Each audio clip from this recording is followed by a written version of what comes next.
Doing your own SEO is arguably a waste of your time and a waste of your talents, and it doesn't make you any money. The field is changing so quickly that it's hard for a non-specialist to keep up. Now, yesterday's standard SEO practices now draw penalties from Google. When we come back, I want to tell you about 4 old-fashioned SEO techniques that dentists must avoid at all costs. Stick around.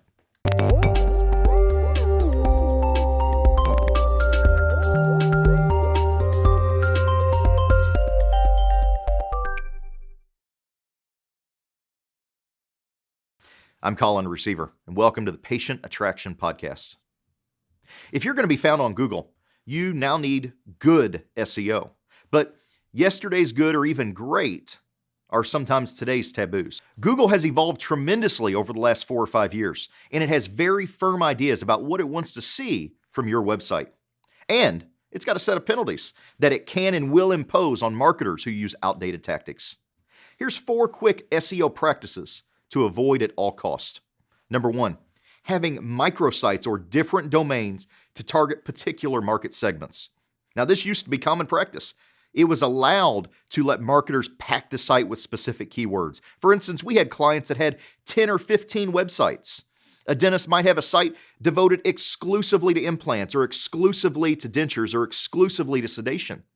And even though he or she had a general practice website as well. Now, today, multiple domains, microsites, they do nothing but diminish your online authority, which in turn reduces all the ranking that you have. Second, keyword packing. Now, this is the old, if some is good, then more is better way of thinking. And that's how we used to think.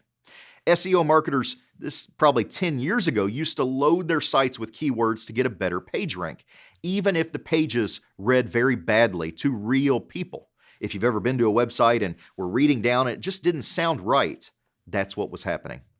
Now, Google is now wise to this tactic, and they prefer keywords that just occur naturally in the context of the content that's responsive to the searcher's queries.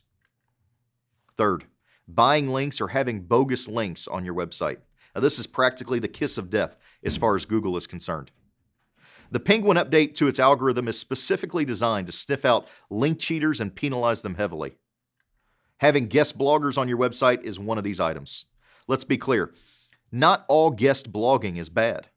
If you can personally vouch for the expertise and the trustworthiness of your guest blogger, you should be fine. Do it.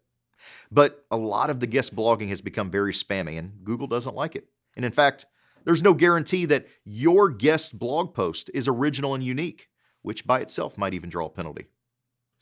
Dentists should focus on making money by seeing patients and leave the SEO to the experts.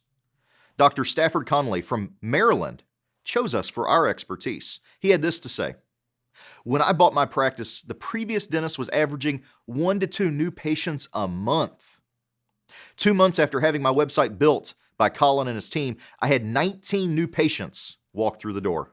In the 5 to 6 months that followed, I've had on average 15 to 20 new patients every month, with the last month being my biggest month ever with 27 new patients.